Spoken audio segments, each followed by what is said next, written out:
ذالک بان اللہ یولج اللیل فی النہار، یہ اس لیے کہ اللہ تعالیٰ رات کو لے آتا ہے دن میں پروتا ہوا، ویولج النہار فی اللیل، اور دن کو لے آتا ہے رات میں پروتے ہوئے، وان اللہ سمیع بصیر، اللہ سب کچھ سننے والا اور دیکھنے والا ہے۔ ذالک بان اللہ هو الحق، یہ اس لیے کہ اللہ ہی حق ہے، ذات برحق، جس کا حق ہونا قطعی ہے، یقینی ہے۔ وَأَنَّمَا يَدْعُونَ مِن دُونِهِ هُوَ الْبَاطِلُ، اور جس کو وہ پکار رہے ہیں اس کے سوا وہ سب باطل ہے، آدر ہوا ہے، ان کی کوئی حیثیت نہیں۔ وَأَنَّ اللَّهَ هُوَ الْعَلِيُّ الْكَبِيرُ، اور یہ کہ یقیناً اللہ تعالیٰ ہی ہے سب سے بلند و بالا اور سب سے بڑا۔ أَلَمْ تَرَ أَنَّ اللَّهَ أَنزَلَ مِنَ السَّمَاءِ مَاءً، کیا تم نے دیکھا نہیں کہ اللہ نے اتارا آسمان سے پانی، فَتُصْبِحُ الْأَرْضُ مُخْضَرَّةً، تو زمین سبز ہو جاتی ہے، سرسبزی شادابی نظر آتی ہے۔ ان اللہ لطیف خبیر، یقیناً اللہ تعالیٰ بڑی ہی خفیہ تدبیریں کرنے والا اور ہر شے سے باخبر ہے۔ باریک بین بھی اس کے معنی ہے لطیف کے، اور خفیہ تدبیر کرنے والا۔ لہو ما فی السماوات و ما فی الارض، جو کچھ آسمانوں میں ہے وہ بھی اسی کا ہے، اور جو کچھ زمین میں ہے وہ بھی اسی کا ہے۔ وان اللہ لہو الغنی الحمید، اور یقیناً اللہ تعالیٰ الغنی ہے، یعنی اسے کوئی احتیاج نہیں، الحمید ہے، اپنی ذات میں خود محمود ہے، ستودہ صفات ہے، اسے کسی حمد کی ضرورت نہیں۔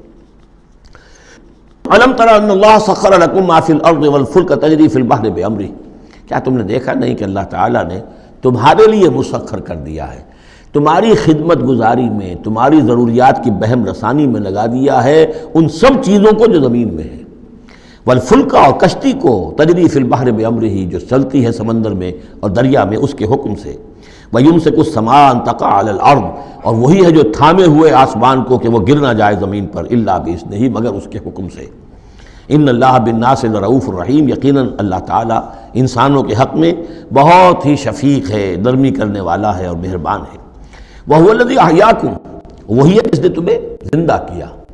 یعنی پہلے تم مردہ تھے، سورہ بقرہ میں بھی آیت آپ دیکھ چکے ہیں، بالکل اس کے ہم وزن آ رہی ہے۔ کیف تکفرون باللہ وکنتم امواتا فاحیاکم ثم یمیتکم ثم یحییکم ثم الیہ ترجعون،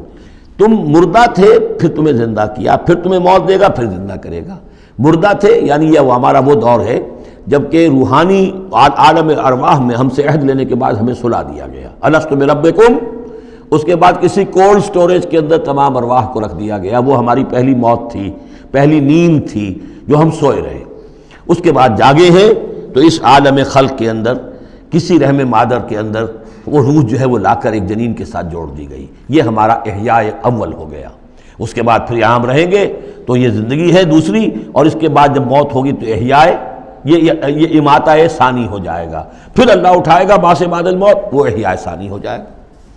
وَهُوَ الَّذِي أَحْيَاكُمْ ثُمَّ يُمِيتُكُمْ ثُمَّ يُحْيِيكُمْ إِنَّ الْإِنسَانَ لَكَفُورٌ، یقیناً انسان جو ہے ناشکرا ہے۔